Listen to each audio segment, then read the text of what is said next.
Selamat sore Tribuners, jumpa lagi bersama saya Mutiara dalam tayangan berita terkini artis di Tribun Lampung. Kami akan sajikan informasi terupdate dan menarik seputar artis tanah air untuk Anda. Dan inilah tayangan berita terkini artis selengkapnya. Kabar pertama datang dari Denny Sumargo menyayangkan kehadiran anak AMY dan Aden dalam podcast. Heboh curhatan seorang WNA Korea Selatan, Ami atau AMY mengaku bahwa sang suami Aden Wong berselingkuh dengan Tisha Ernie. Tak sampai di situ saja, Ami juga mengaku dipisahkan dari keempat anaknya. Sosok anak Ami bersama Aden Wong muncul ke publik dan mengungkap tabiat buruk Ami. Denny Sumargo yang sempat menggelar podcast bersama dengan Ami pun memberikan pendapatnya terkait dengan hal ini. Densu, sapaan akrabnya, mengaku menyayangkan kemunculan anak mereka ke publik. Denny Sumargo pun meminta agar anak-anak tak dilibatkan dalam permasalahan orang tua. Dirinya khawatir jika anak-anak Ami dan Aden Wong nantinya akan dibully. Denny juga menyayangkan kehadiran anak Ami dan Aden dalam podcast padahal masih di bawah umur. Saya juga bersedia pasti untuk meluruskan semuanya, membantu lah. Karena setiap manusia pasti ada baik ada buruk lah gitu. Dan kalau ditanya apakah benar 100% hanya mereka yang tahu. Tapi biar bagaimanapun sebenarnya saya di sini tidak mau masyarakat melihat ini sebagai ajang pembenaran. Karena ketika ada perpisahan semuanya rugi, terutama anak-anak. Saya sempat ngobrol sama anak-anaknya tapi saya nggak mau masukin di podcast karena menurut saya tidak pantas sekali anak-anak kalau masuk podcast untuk urusan masalah rumah tangga kan. Jadi saya ngobrol dan saya sempat bilang kepada mereka jangan sampai akhirnya mereka terluka dengan keadaan ini karena tidak akan ada kebaikan yang nanti mereka akan terima. Karena biar bagaimanapun anak-anak itu yang paling ringkih akhirnya. Karena di sini bapak, di sini ibu, ya kan. Biar gimana pun, yang mereka nggak ada nih kalau nggak ada bapak ibu gitu. Bang, tapi sejauh ini udah ngomong ada sama Kurnia belum sih Bang? Ada kekecewaan juga sih dari orang tuanya si ceweknya ini, maksudnya kan mau jual GOR katanya demi kesembuhan. 40 miliar ya? Demi 40 miliar demi kesembuhannya Kurnia. Ya seperti yang kalian nonton aja itu. Kalau yang aku tangkap sih sepertinya ada lah pasti, biar bagaimanapun ya. Tapi kalau lebih jauh kekecewaan seperti apa, saya tidak tahu karena dia menyampaikan cuma sedikit aja. Oke. Di situ. Udah ketemu sama Kurnia mungkin udah ada omongan belum? Nah, takutnya begini. Jadi gini, gue sebagai podcaster, gue cari duit. Tapi gue juga mikirin ke depannya. Gue tidak akan mau mempodcast orang itu sebelum mereka benar-benar yakin apabila berbicara tentang sesuatu yang sangat krusial. Nama baik seseorang, keluarga, anak-anak. Karena impactnya gede banget. Dan dia bilang saya udah gak ada solusi, saya bingung, saya juga kasihan. Jadi akhirnya saya kasih wadah dengan saya bilang kalau ada buktinya saya mau. Dan dia bawa buktinya. Dia tunjukkan bukti foto, dia tunjukkan bukti WhatsApp segala macam. Ya saya nggak tahu ini bukti kan bisa benar bisa tidak. Tapi paling tidak saat itu dia menunjukkan keseriusan dan fakta yang dia punya. Walaupun saya belum tahu itu benar atau tidak. Ya udah saya dengarkan dan saya bersimpati sekali untuk seorang ibu yang kehilangan anak. Saya nggak tahu masalah rumah tangga mereka seperti apa dan saya nggak tahu siapa yang benar siapa yang salah. Netizen yang mungkin bisa nilai sendiri. Tapi yang paling pasti masalah mereka itu harus selesai di pengadilan keluarga di Singapura. Setahu saya family court bukan di public court. Sekarang masalahnya dibawa ke public court. Jadinya saya menyayangkan sekali akhirnya anak yang tidak perlu hadir nongol ngapain gitu loh. Mantan istri sedih bongkar aib mantan istri sedih bongkar aib mantan suaminya yakni Kurnia Mega. Sudah bongkar aib keluarga mantan istri Kurnia Mega yaitu Azira Azka Fatir mengaku sedih. Kurnia Mega merupakan ex-kiper timnas Indonesia. Meski demikian, Azira Azka lega karena telah menyelamatkan ketiga buah hati dan orang tuanya dari hujatan netizen.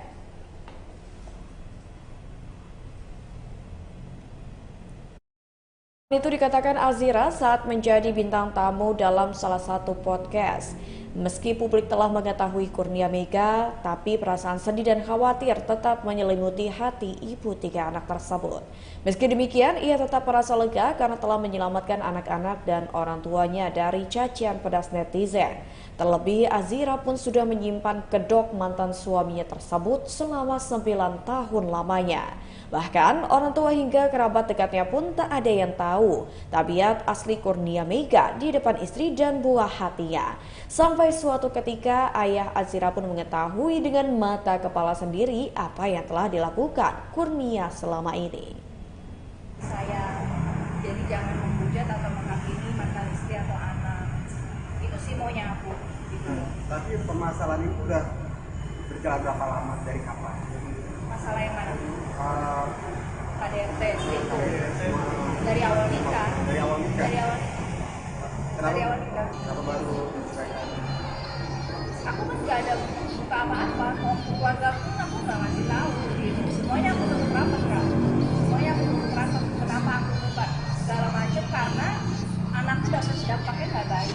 Punya itu tuh yang begini, punya itu yang aku nggak mau itu melekat ke anak aku. Gitu. Jadi aku menjabarkan ada apa dengan rumah tangga aku selama ini. Tapi yang kabarnya dia sakit ininya gara-gara kopi itu benar? Ya benar, kayaknya semua warga Malang banyak yang tahu deh. Benar itu benar gitu. Aku kan nggak mungkin mengiyakan tapi nggak ada bukti. Aku ada bukti semuanya. Tapi kalau yang hubungannya soal anak KDRT, Kalau KDRT benar. berapa lama mungkin? KDRT dari awal nikah juga ada. KDRT-nya belum apa kan? Kalau di awal nikah aku cek ya pernah.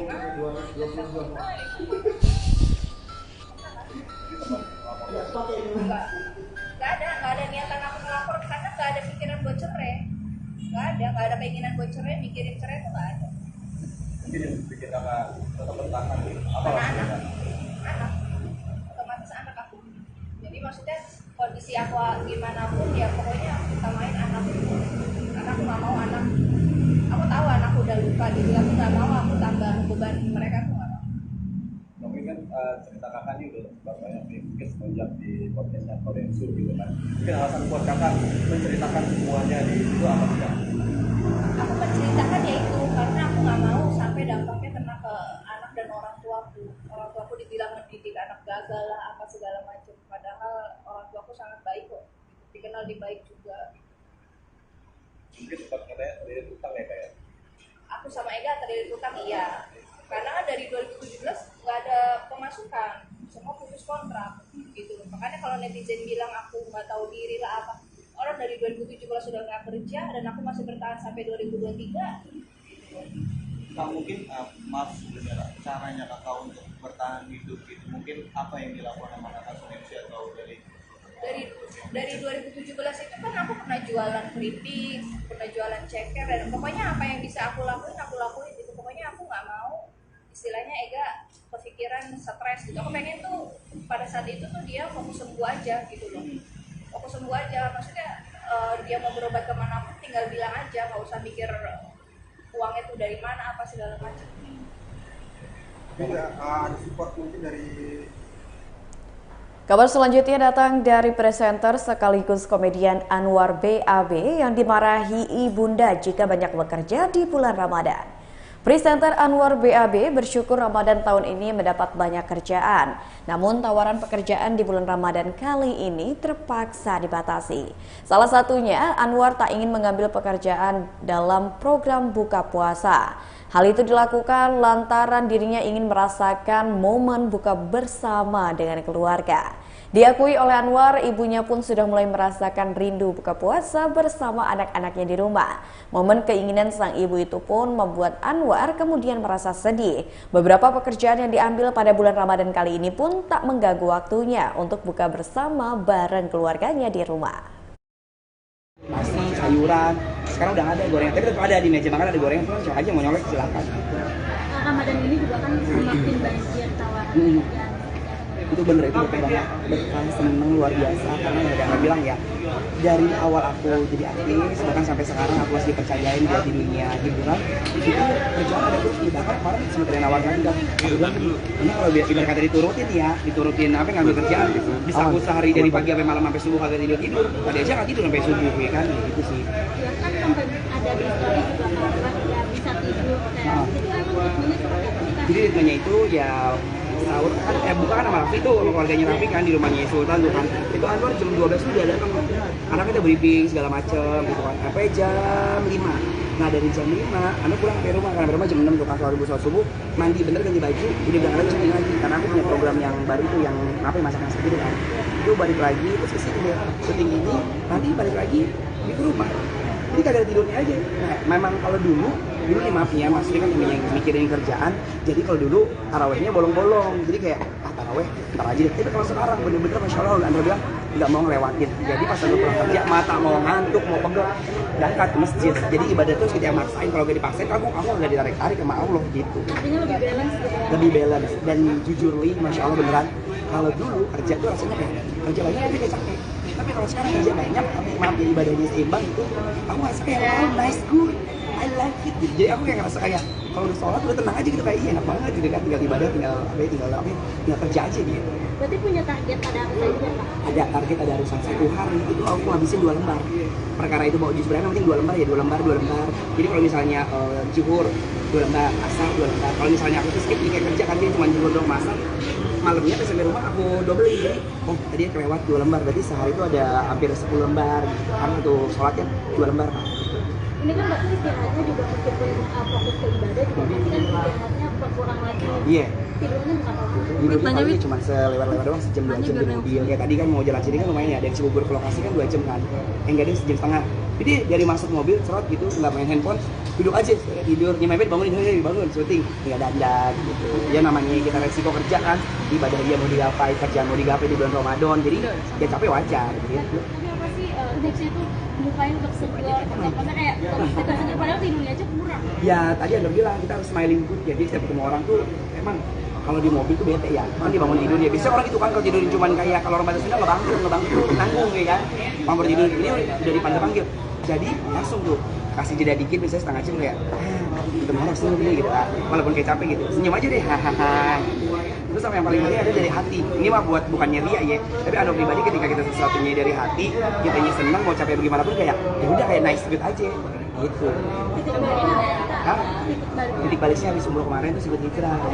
Ikut tapi namanya kalau yang ngaji kajian, ikut kajian jadi banyak banget pelajaran. Kabar selanjutnya datang dari El Rumi, ungkap tantangan bekerja saat puasa. El Rumi mendapat kesempatan untuk mengisi program kuis Ramadan di tahun ini, di mana kuis Ramadan tersebut dibalut dengan komedi untuk menghibur para penonton. El Rumi sebagai presenter mengaku kesulitan untuk beradaptasi dengan program kuis bercampur komedi tersebut. Terlebih dilakukan ketika bulan puasa. Banyak tenaga yang harus dikeluarkan oleh El Rumi untuk terus tampil lucu di depan televisi, sehingga hal itu pun yang kemudian menjadi tantangan tersendiri. Kendati demikian, El Rumi berusaha untuk bisa melewati tantangan tersebut dan ia pun berharap bisa menyelesaikan proses syuting program televisi kuis komedi dengan baik. Sejauh ini, El sudah memiliki cara untuk bisa menambah stamina ketika syuting, di mana adik dari Al Ghazali itu memikirkan tentang menu makanan saat sahur. Ini harus banyak ketawa, harus banyak menghibur, dan ketawa kan lumayan seret dan harus mikir juga lumayan lemot otak kalau nggak lagi puasa. Tapi ya jalanin aja, seru-seru aja walaupun agak sedikit lebih berat daripada hari biasa. Tapi strategi kamu nih buat syuting juga sekaligus puasa apa ya? Ada strategi khusus tips mungkin? Apa ya strateginya mau ya sahur yang benar sih, sahur yang protein, sahur bukan banyak karbo tapi banyak proteinnya supaya lebih kuat dari sih. Karena kegiatannya lumayan padat juga lagi bulan puasa syuting, karena syuting lumayan mikirnya berat juga karena otak jadi slow kalau puasa kan.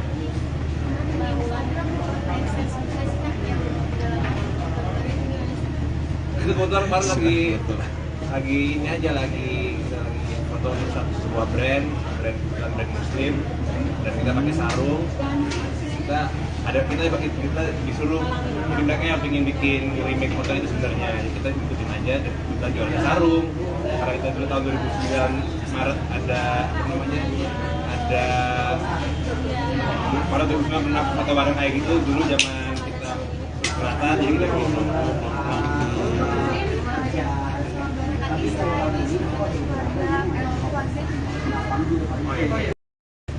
Oke, enggak.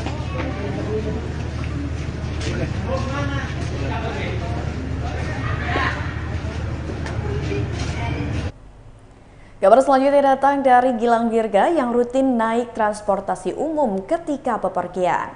Gilang Dirga kini menjadi pengguna rutin transportasi umum ketika bepergian. Transportasi umum dipilih Gilang Dirga ketika harus berangkat meeting dan tidak melakukan mobilitas yang tinggi. Bukan tanpa alasan, Gilang Dirga memilih untuk menggunakan transportasi umum lantaran terdapat aktivitas fisik yang dilakukan. Terlebih kini status LRT terletak di dekat kediamannya. Tak hanya LRT, suami Adisti Firsa itu pun kerap menaiki Transjakarta. Pembawa acara kenamaan ini pula tak merasa terganggu dengan privasinya yang kerap dikenal publik saat berada di transportasi umum. Sisanya sih ya kayak hari ini gue nggak balik, gue nggak pulang karena dari subuh terus lanjut lagi nanti sampai buka. Paling habis makan malam gue baru bisa pulang. Sibuk gini kan pengertian pagi sama ke anak Guanya yang kangen, tapi gue selalu video call dan mereka pun mengerti. Jadi alhamdulillah sih semuanya lancar. Tapi takut ini nggak sih kalau saking sibuknya takut anak lupa nggak sih kan banyak artis selebriti kan? Walah, kan kita video call terus kan hampir setiap saat sebelum syuting, sebelum dia makan siang, pada saat dia lagi snacking, kita kan selalu video call. Jadi insya Allah sih enggak. Mas Gilang kemarin kan sempet kayak diet gitu ya. Sekarang masih ini nggak sih? Sekarang sih gue nggak tahu ya kelihatan apa enggak, apa karena gue pakai hitam, tapi diet masih gue jalanin mumpung lagi puasa, jadi gue terusin aja. Tapi ngatur makannya jadi berubah lagi atau gimana? Enggak sih. Yang penting tuh gue nambahin ini olahraga, jadi jalan kaki gitu-gitu gue tambahin. Sekarang juga kan gue lebih sering pakai transportasi umum kalau misalkan lagi mau sekedar meeting gitu-gitu, gue biasa pakai transportasi umum. Kenapa sekarang lebih memilih mungkin itu transportasi umum? Biar ada jalannya, biar ada minimal sehari ada 5.000 langkah gitu. Jadi gue mau biasakan itu. itu yang dicobain apa ke Transjakarta atau kereta api? Kan dekat rumah gue tuh ada LRT, ada stasiun LRT, jadi biasanya gue naik LRT terus gue turun, ya tergantung kalau integrasinya ke Transjakarta gue naik Transjakarta, kalau misalkan enggak gue biasanya tetap naik Gojek gitu. Nah terus kalau misalkan gue harus ke daerah Senayan, gue transitnya di Duku Atas, gue naik MRT dari LRT gitu lah. Tapi maaf Mas Gilang, untuk privasi sendiri seperti apa kalau naik? Nah ya paling kalau lewat ada yang manggil ya, kalau ada yang negor ya udah kita balas aja gitu. Tapi ada momen ini nggak lucu atau gimana mas saat naik Transjakarta mungkin tiba-tiba lagi rame terus kita foto gitu kan? Kalau sejauh ini di LRT gitu enggak, mungkin pada capek juga semua kali orang-orang ya. Adalah satu dua yang mintain foto tapi ya nggak apa-apa. Sampai ada kejadian yang mengkhawatirkan karena bilang Alhamdulillah sejauh ini enggak, jangan sampai lah. Jadi Mas Gilang menu sahurnya apa sih? Kadang kan Menu kalau sahur? Baiklah Tribuners, itulah tayangan berita terkini artis bersama saya Mutiara. Nantikan tayangan terupdate lainnya hanya di YouTube Tribun Lampung News Video dan aplikasi Tribun X. Saya Mutiara pamit undur diri. Selamat sore dan sampai jumpa.